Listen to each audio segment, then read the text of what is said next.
Hi there. Welcome to the Author's Way podcast, The Journey to Finding Your Voice. Thank you so much for joining me today. I'm very pleased that Michael Coles has agreed to join today and tell us a little bit about his book. Before we get into that, I just want to remind you that this podcast is brought to you by Wright. We are a ghostwriting and book consultant firm. We help authors, both published and unpublished, to raise their professional profiles, to increase their credibility in the marketplace, and to leave their legacy by writing their book and publishing their book. We have created a simple system to help authors to work through the process of getting their book done. If you have a book in your head, in your heart, in your soul, and you really want to find a way to get it done, get it published, and get it into the hands of your audience, head over to execuwright.com. That's EXECUWRIGHT.com and schedule a strategy session. Would love to hear your story. So just want to introduce Michael Coles. Thank you, Michael, for joining us today. Here. Thank you. So Michael has had a very prolific and successful career. He went from 19 years of having a successful, being very successful in the clothing business, went into entrepreneurship. You may know him as the co-founder of the Great American Cookie Company. That's the cookie company that you see in the malls across the country. He has also run for national office. He has been CEO of Caribou Coffee, a very successful CEO. He was successfully took the company public. He was the chair of the Georgia Film, Video, and Music Advisory Board that has really helped Georgia to become number one in film production and TV production across the world. He also has his name on the Michael J. Coles College of Business at Kennesaw State. And he and his wife actually endowed the school, and they received approval from the Board of Regents to name the school after him. That's just a few things. He's also been a philanthropist, has done many other things for the community. So welcome, Michael. Thank you. I got exhausted hearing all that. It's been a very fascinating career. It has been. And let me just say a couple of things. First of all, I did not write the name of my book, which I'll do a little self-promotion. If we can see it. Oop, I guess you can see it. Yeah. Yeah. Time to Get Tough, How Cookies, Coffee, and a Crash Led to Success in Business and Life. And I didn't write this book really to boast about my career. I really wrote the book because I felt like the kind of success I have, and I've been very fortunate, is I think the kind of success that a lot of people could identify with. You know, I grew up as a poor kid, started working when I was 13 years old, not to buy stuff for myself, but really to help support my family. And to have had the opportunities that I've had, I felt a lot of people would be able to identify with. I read a lot of business books, and a lot of them I can learn from them, and I perhaps could aspire to some of the things in those books. But generally, a lot of the books that I've read, the success is so beyond what most people could relate to, like Steve Jobs or Warren Buffett or Bill Gates and so many other entrepreneurs that have had this tremendous success. You can learn a little bit from their journey, but on the other hand, can you really identify with that kind of success? And it's kind of like, in many ways, when you set a goal for yourself, if you don't have these kind of small intermediate goals to get you to where you want to go, you kind of give up. And so the leap to go from perhaps somebody that's working on a retail counter that has an idea, and then looking at what Bill Gates, as an example, has accomplished, That's a pretty broad jump to make. So with me, being in the cookie business, the clothing business, the coffee business, especially the cookie business, where, my partner and I started the company with only $8,000 and grew it to $100 million in revenue sales company, cookie company. The reason I think people could identify with that is because it's kind of like a lemonade stand. It doesn't seem real complicated. It's just cookies. I mean, there's obviously a lot more to it, but I wrote the book really to hopefully to help people get out of their safe space, perhaps do more than they thought they might have. It took me 25 years to write the book. I kept keeping little notes, and probably like a lot of people who have an idea to write a book, you take these notes, you have memos, you build a file, but I could never seem to get myself out of the way of not doing it until literally one day I wrote a note to myself on my phone, and that I figured I would want to use someday if I wrote a book. And I finally realized that I'd spent all this time taking these notes, but had no real action plan. And it was that day that I decided to call Catherine Lewis, who's my co-author. And when I met with Catherine and when we worked for the next 2.5 years to write the book, I realized that one of the things I had been waiting for 25 years was to write this book with Catherine Lewis, because she was amazing. She found my voice. We had a great working relationship. She kept me on track. And I will say this, I've done a lot of things that were very difficult, but writing a book is hard. And I think that's why a lot of people never do it, because the writing itself is one thing, the editing is torturous, and then of course you got to find a publisher, which hopefully you have before you even start the writing, which we did. But it's been an amazing experience. My book is a motivational book, and I've had experiences along the way from people who have read the book that have been so rewarding that many of those single incidents would have been enough to have spent those 2.5 years writing the book.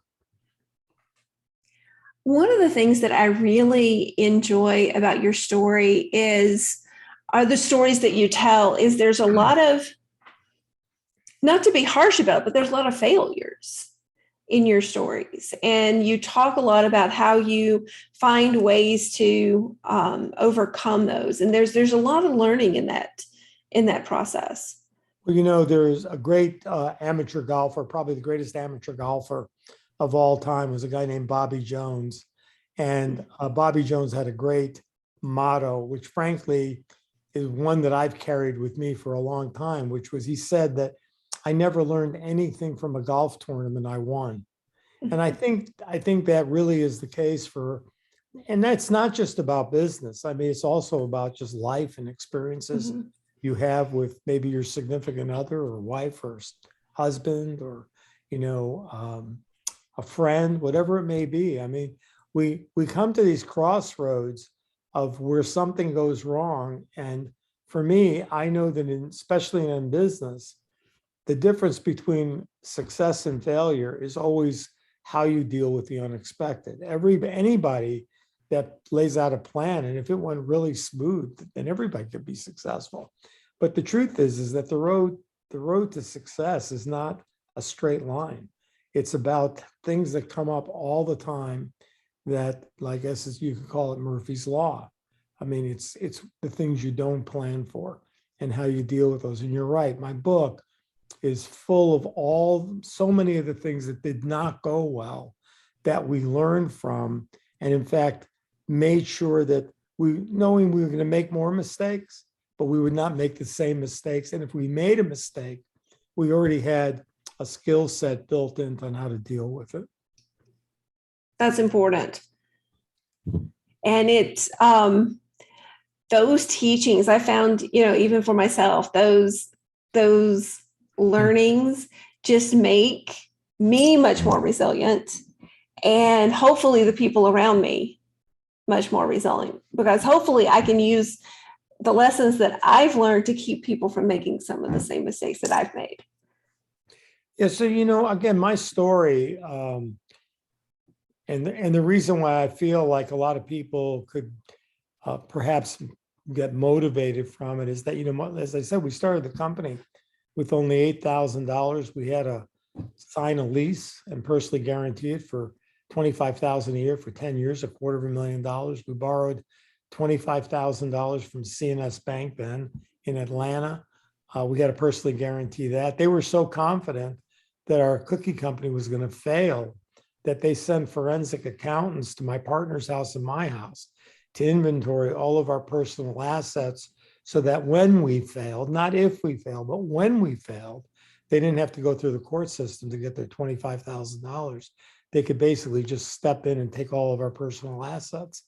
And with all of that, we were so determined to open this business. And on the first day of business, which story is a lot more detailed in my book, we almost literally caught the oven that was baking our first batch of cookies caught on fire because we had forgotten a $3 set of oven mitts to get the cookies out of the oven. And the mall could have broken our lease, and my partner and I both would have been bankrupt. That would have been the end of it. It would have been the end of our business. And fortunately, the mall manager, a guy named Jeff Weil, gave us a second chance and didn't break the lease. And we were able to open again with really great success. But it just shows you that we could have lost everything because we forgot, like I said, a $3 set of oven mitts. And how we dealt with that was basically to clean up a big mess and persevere and open the next day. And this time remembering oven mitts, knowing what we learned that day was, even though we had studied the business for over a year, there was so much about the business we didn't know. And that, there would be other things that would come up as a metaphor. There would be other oven mitt incidents, but that we would make sure we learned from them and never made those same mistakes again. That's actually one of my favorite stories. I've heard you tell it a couple of times. And to me, it's also a very interesting story about risk, about, having a belief in something and taking the risk to really work at it and make it happen. Yeah, I think a lot of people don't recognize the fact that it is about taking a risk. And you also have to understand that as you're traveling up the road of building your business or your life, it really comes down to the fact that success and failure run right alongside each other. At any moment, you can make a right turn and walk right into failure. But the question is, how do you get yourself back on track and keep moving towards whatever that success is you've determined for yourself? And for me, it's always been about setting smaller goals in between bigger goals to get yourself across. And frankly, I never learned that lesson any better than 6 weeks after we started the company, when I woke up in Northside Hospital with two doctors standing over my bed telling me I'd never walk again unaided, and had basically, this is again, the company was only 6 weeks old, but considering the alternative, not waking up, I guess I thought that was okay.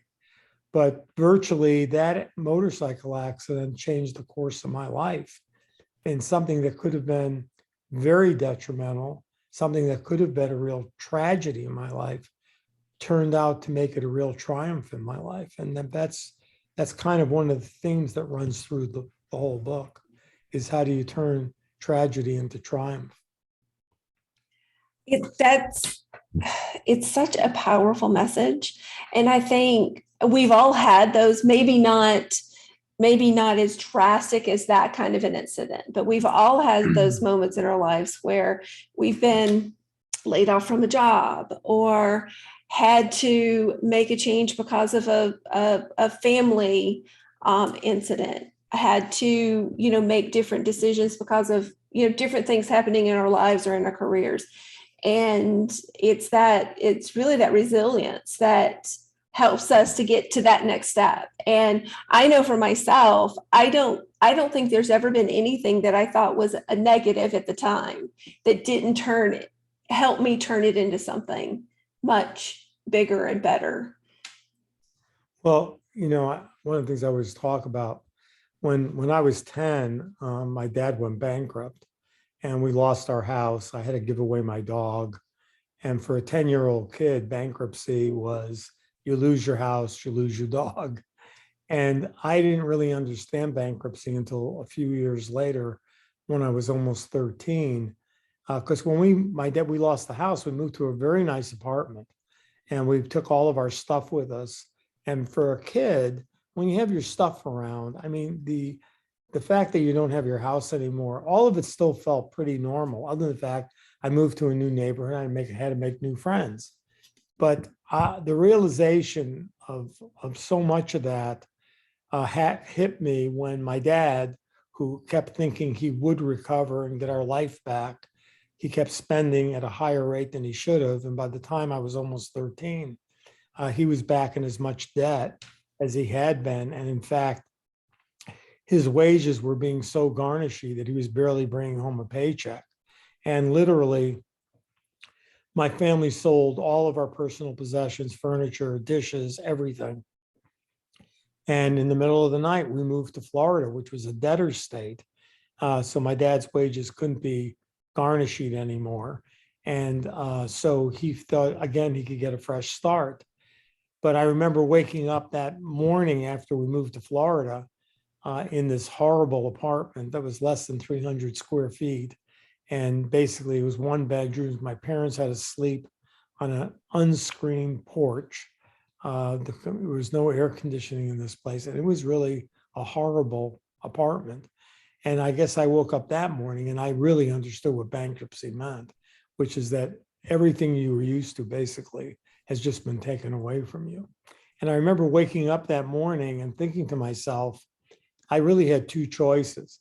I could accept the fact that my dad, or think about the fact that my dad would recover and that this was a temporary situation, or I could resolve myself to the fact that I needed to get a job and try to help my family, which is what I decided to do.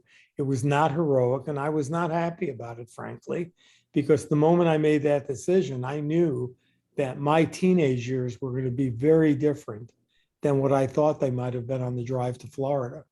And I remember thinking to myself, I need something in my head to help me overcome adversity. And I remember thinking of the story, and I'm going to go back to something you just said, thinking of the story of David and Goliath.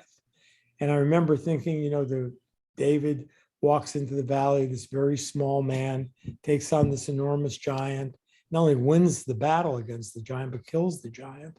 And for a lot of people, that's a great takeaway. But for me, the takeaway of that story was always the fact that David had the courage to step into the valley in the first place. And throughout my book, the Goliath image is there. It's been a part of my life, I guess, ever since I was a kid. And all of us face Goliath challenges every single day, whether for me it was like learning how to walk or all the other obstacles perhaps I've faced. But for other people, maybe it's changing careers, going back to school, going through a bad divorce, trying to get back into shape. All those are Goliath challenges. And I think that hopefully the theme that they will take from the book is that the book will give them the courage to take that first step and walk into the valley. Well, talking about courage, writing a book like what you wrote with very personal stories, that takes a lot of courage. So what did you feel like you personally got out of writing your book? Well, honestly, I didn't realize how much courage it took until it was done, because it was really more like, you're kind of in a vacuum writing the book. Mm-hmm. And I think, Jennifer, I may have shared this story with you. When the book was launched, in October of 18, it was launched at Kennesaw State University. And was there the whole day. We spoke from anywhere from 1,000 people in the actual big, broad opening of the book. And then I went and taught a couple of classes. And in the classes, the young people in the class had read my book. And I've been doing public speaking for probably 30 years. And generally, I would say that I was never asked a question I hadn't, in the beginning, of course, there were new questions, but after 30 years of doing this, you hardly ever get a question you haven't heard before. Well, with the first class I walked into, and they had all read my book, the questions I got were so personal. And it really threw me because it was like almost an out of body experience, because it didn't ever dawn on me that all these people were going to learn all this stuff about me. And in the past, when I came into a room, I always felt like I knew more about them than they knew about me. And I was there to share my life experience. But in this case, they already had my life experience. And so the questions were just very personal. And it threw me at first for a bit of a loop until I kind of settled in and realized that this is what it will be like now. When you go somewhere, if people have read your book, they know a lot about you. And it's been a real joy. I mean, I've had incredible experiences, people I haven't met, people who have reached out to me through either email or have literally sought me out at a place where I was speaking to tell me how much the book has meant to them, including one of our mutual friends who told me he carried this book with him in Afghanistan every day into battle. And that it was the book that really kept him going every day. And to have that kind of an experience, I have to tell you honestly, if that had been the one experience I had had after writing the book, it would have been worth the 2.5 years.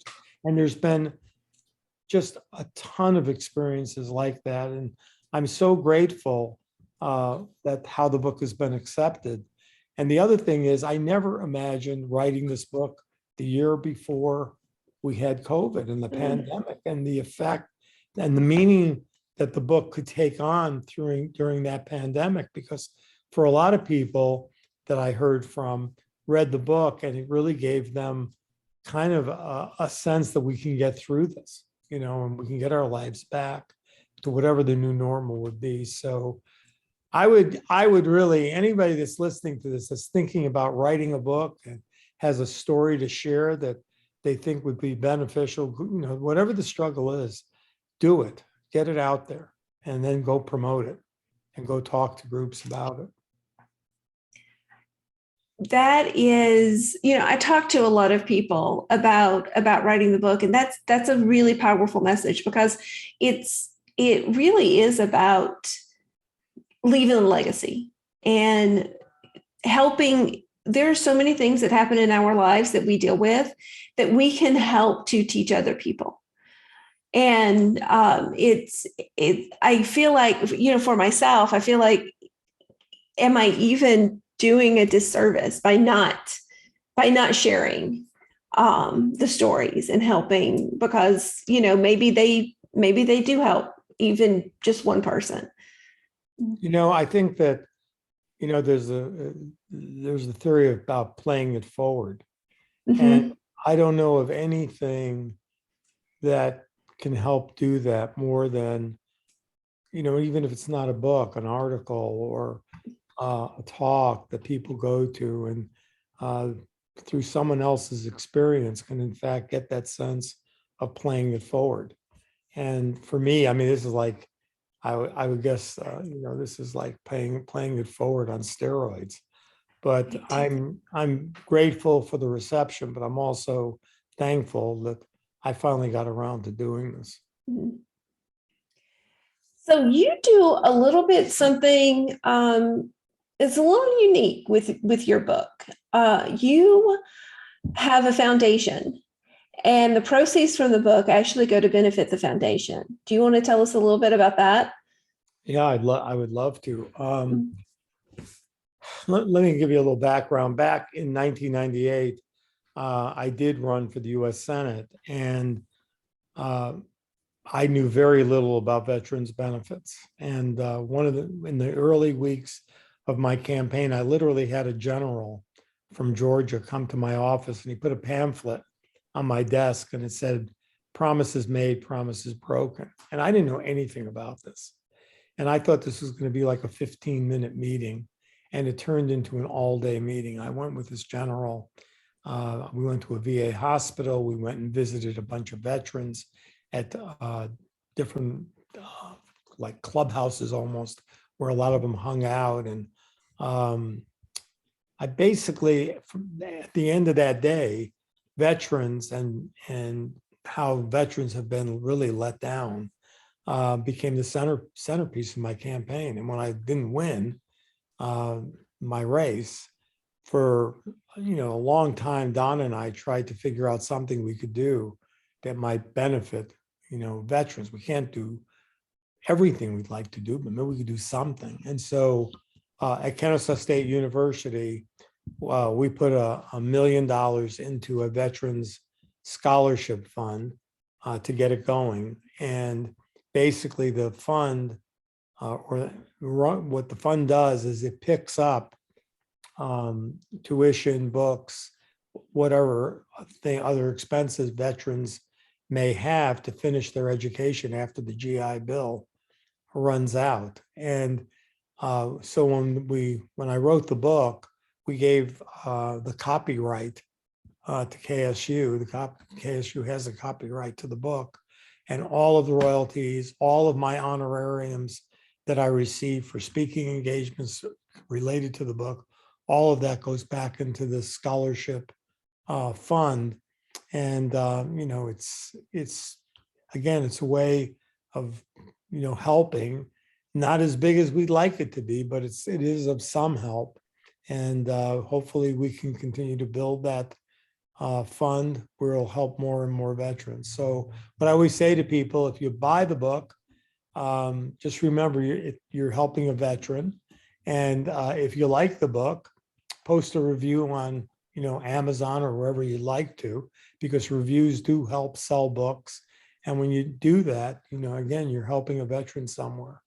And one of the things I just say, Betty Siegel, who was a very good friend of mine, was the president of Kennesaw State University for over 30 years, had a great expression. She said, "The greatest joy that anyone can ever receive is helping people they'll never meet." And I think that's one of the things I've carried, and my wife and I have carried for many, many years, is the idea of helping people you'll probably never meet. That's a very powerful statement. So what do you see next, either for yourself or for the foundation? What's kind of your next thing? Well, I spend a lot of time now. I'm mentoring a lot of young people. Some, are one-offs, and some I've been talking to for years. I really like that. I learn a lot as well working with young people, because truthfully, they have a different way of thinking about building businesses, building careers, because they've grown up with social media, where someone like me has to kind of learn it. They've lived it, and it's a different experience. So I get a lot out of it as well. I still do a lot of nonprofit work. I like that. I do consulting for a few different companies, work with a private equity firm. But the truth is that the major enjoyment for my life right now is just helping others, being able to see what I can do to help. I mean, my story about my motorcycle accident and recovering and setting, 3 world records across the United States on a bicycle is also something that people seem to really get a lot of energy from, and feel like, once again, it's, well, if you could do that. Matter of fact, the last line of my book is, "I know you can do this because I did." And when I think about that, sharing that story, both from a physical issue and both from a economic issue and business issue, and the fact that it has helped people, it's probably it's the best thing I can do now I would say in this stage of my life and my career. I'm not looking to start a new business again, but I love talking about a business and talking about how to grow it successfully and avoid some of the pitfalls that people may face. I think the best thing that an entrepreneur can do for other people is try to guide them from the mistakes that are so easy to fall into. And some of them are just, you just don't learn them in business school. You don't learn them unless you experience them. And some of them are so easily, the trap of some of the pitfalls of growing a business, it's like it's right in front of you, but you don't see it. And you can fall into that trap, and what could have been a great success could turn into something completely different. So other than for your foundation, other than, buying the book, is there any way else that the listeners could potentially, contribute to the foundation or help in any way to help, veterans? Well, first of all, the buying of the book is very important. Yeah. But, I do a lot of speaking to a lot of business groups. And if there's people out there that would like to hear my story in front of a group, I'd love to them go to my website and contact me, which is michaelcoles.com. And, we can talk about how maybe in a bigger way that they could contribute, through maybe some type of event that they're having and they need a keynote speaker. I still do that a lot. And that would be great. Okay, nice. And I'll have to say, I've heard you speak 3 or 4 times now, and very powerful stories that you have. I've really enjoyed it. As a matter of fact, this was actually before your book even came out. This would have been about 5 or 6 years ago. I saw you at an event, and I actually walked out of the event. I was working on something. I had a challenge myself, and you gave me an idea in your talk that helped me to solve the problem that I was working on. Really? Yeah. Really? Yeah, it was interesting. And I went back and I was telling people, oh, I just saw this great speaker and he solved my problems for me. So it was awesome. After I broke my bicycling record across the country, which was in 1984. In 1985 is really when I started doing a lot of public speaking. And the title of my talk now is Taking on Goliath. That's kind of been the theme. But before that, the title was Against the Wind. And the reason for that was in '84, when I rode across the country, I had tremendous headwinds all the way across the country. And I gave a talk. I even remember where it was. It was at 103 West in Atlanta.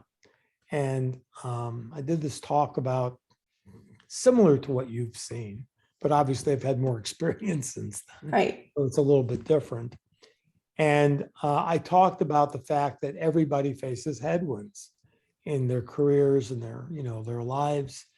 And about a year and a half after I gave that talk, I had remembered this woman coming up to me at the end of the talk and saying that she had been very motivated by what I had to say. And that's nice to hear. It's nice to hear, but you never really know where that goes. I mean, that happens even now. But about a year and a half later, I got a letter because there was no email. I'm sure I would have gotten an email or a text now. But about a year and a half later, 1985, I got a letter from this woman. And she and her partner were facing a tremendous problem in their business. And what they both realized, they were trying to solve the problem in a really big way, as opposed to taking, for lack of a better term, baby steps to solve the problem. And they had completely solved it. And she said, we realized we were just up against the wind. And that if we figured out a way to just be able to put up with the wind and just take small steps to get through it, we could do it. And she went through telling me the kind of success they now had. And it was that moment when I realized that maybe my story does resonate with people. Yeah. Yeah. It's pretty powerful. I've enjoyed the book. I've enjoyed, seeing you talk about your experiences. So there's been a lot that I personally have gotten out of it. Well, thank So, you. I appreciate it. yeah. So, well, I thank you so much for joining me today. I have really enjoyed this. I think the listeners will get a lot out of this as well. And I appreciate you talking about, the book process. I think that it will be very meaningful because I talk to a lot of authors. There's a lot of authors that listen to this podcast, and we have a lot of things that hold us back. And I think some of the things that you've talked about, just taking those risks and it is a hard process. It is not easy, but can be very, very rewarding. I think if you can get yourself through it. Let me just say a couple of things just about the process, because some of it's kind of funny, and I think people will be able to identify with it. Someone told me very early on, this is probably 10 years ago, about when I really started thinking about actually doing this. They said, what you should do is you should get up in the morning early, because I'm an early riser. They said, whatever part of the day where you feel the most creative is when you should do this. So I said, well, for me, it's probably really early in the morning. He said, well, you should sit down in front of your computer or typewriter or whatever people are using to write, and just make yourself stay there for an hour. And no matter what you do, just start typing, just whatever, anything. If you can do it, just have a thought and start typing. And I tried that. That did not work for me at all. I mean, it just didn't work. I mean, I would sit there and it's like the longest hour of your possible life. And I would really try on my computer to start typing things. But the problem is the internet. The minute I would start typing something, I would say, oh, let me go look that up. The next thing you know, the hour is gone. For me, I needed somebody to help me. I needed somebody to keep me on track. Other people, I have a buddy of mine, he's written 4 books now, never wrote a book before. That was his process. 2 hours, 3 days a week, sit in front of the keyboard, and write whatever came to mind. And again, for other people, maybe it is having somebody else that keeps you in discipline. Catherine and I, we worked every morning, 3 days a week, Monday, Wednesday, Friday. We worked from 5:30 in the morning till 6:30 or 7. She would type up everything we did. And then on Tuesdays, we would edit. And then we would get back on track on Wednesday and go back through what we wrote. And then on Thursday, we would go back and edit again. And then on Friday, we would come back and try to finalize it. That's what we did for a year and a half. And that seems like, how could you possibly do that every day for a 250-page book? But what Catherine's process was that you start with a thought and you complete the thought before you move on to something else. And it just kept me on track. And I realized, as an entrepreneur, I guess, that was the hardest thing for me to do, is that discipline to stay on track, to finish the thought before you went to another thought. And for me, that worked. It may not be that way with other people, but here's the last thing I would say. If you have the idea of a book, whatever kind of discipline it takes to get it down on paper, to get it down on your computer, or however you're going to do it, just start doing it. And eventually it will come together. When I taught a class at Kennesaw State University, and I remember thinking about the fact that as I sat down with, again, I had an assistant professor, had somebody work with me on the class. And it was almost the same thing. He said, here's what you do over the next 60 days. Every time you have a thought about what you'd like to have in the class, write it down. I said, really? Just write down the thoughts? He said, yeah. He said, I guarantee you at the end of 60 days, you'll have a syllabus. I said, really? You think I'm going to have enough to teach a 15-week course? He said, well, just try it. And I did it. I did it for 2 months. And at the end, we could have taught a course for like 60 weeks because there was so many little nuggets of things that I wanted to try to get across to students. And actually that probably was really the beginning of getting ready to write the book, is being able to do that. And I would say that to other people as well. Write your thoughts down. Don't do what I did. Don't bury them in a folder for 25 years, but write them down and then start putting them in an order of chapters and what are the messages you want to get across. And eventually you'll have a book. That's really good advice. I love that. Yeah. So one more question for you, and then I'll let you go. Are there any books that you have read that have been really inspiring for you, that are the books that you always recommend? There's actually two. One is a book that's not even, it's not a business book. It's actually a book that was written by a historian by the name of David Halberstam, and that's Halber, Halberstam. David Halberstam is probably one of the greatest history writers that's ever been around. And he wrote a book called The Reckoning, which is a really long book. It's probably, I don't know, 700 or 800 pages. And I picked it up in an airport. My wife and I were going away for a week, and I figured I needed a book to read. And I just started reading the cover, and the cover, what the book was about, it was the story of Henry Ford from his birth and how he built the Ford Motor Company. And it was the story, I can't remember the guy's name, who started Nissan at his birth. And it goes through their lives, how they grew up and how they created their companies. It's the book, I don't believe, it's not in print anymore. So if you find one, you'll find it cheap because it's going to be a used copy. But this is back in the day when everyone thought the Japanese were going to take over the world again, you know, from business. They were killing Americans in the fact that they were taking their businesses. They were destroying the American automobile business. And it really talks about why that happened. Now, it's not happening anymore. But what I learned from that book for my own business was some of the disciplines that American business had that was really came out of the monarchy. You know, when you look at the way businesses were created in the United States, if you think about how they were back in the early days, you had, well, you didn't even have a CEO back then. Basically, you had a chairman or a president, but the people that spoke to that highest level were never the people on the front line. And it was kind of like, if you think about king and queens, they never speak really to their people, right? Mm-hmm. They have all these buffers between them, and that's all changing now.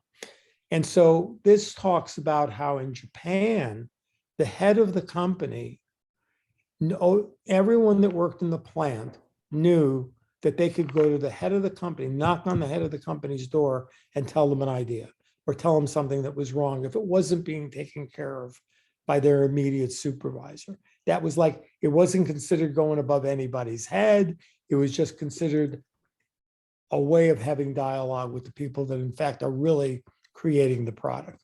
So I changed my whole company after that in the way we reported to each other, in the way I dealt with the people that worked for me, because I was just a victim of the way things were always done. And so I changed it.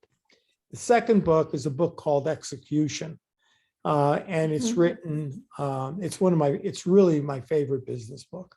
And it talks about how execution in a business is not an event. It has to become part of the framework of the company. It's an evolving thing that is always going on in your business. And those two books have really guided me in a lot of what I did in my career. And then, of course, there's other books about, you know, human capital and how you have to think about people and how you have to, you know, grow your business and all that. There's a lot of books like that. But those two books are the ones that stand out most in my mind. Nice. I have read Execution. It is it was one that really helped me a lot in my career as well. It was a great book. Yeah. Well, now I'm going to make you, Yeah. now I'm going to tell you something that's going to make you very jealous. I got to have dinner one night, one-on-one with Larry Bossidy, one of the Oh, co-writers wow. of the book. And I brought him this book, which lines through it and highlighted things. And he signed it for me. Oh, that's nice. Yes, I am jealous. That Yeah. would have been fascinating to have a It was- conversation. Yeah, it was Yeah. one of the really the highlights of my career was having Yeah. dinner with him. Yeah, nice, nice. Well, thank you so much. I appreciate this. This has been great information. This has inspired me and hopefully, some of the listeners as well. So I thank you for your time. Thank you for your insights. And, hopefully the audience will get a lot out of this. So Well, I appreciate it. thanks, Jennifer. And I look forward to, seeing you around Atlanta and Yes. getting to know you a little bit better as well. So thanks. Yes, you too. All right. Well, thank you so much to the audience. I look forward to hearing from you and seeing you next time. Bye-bye.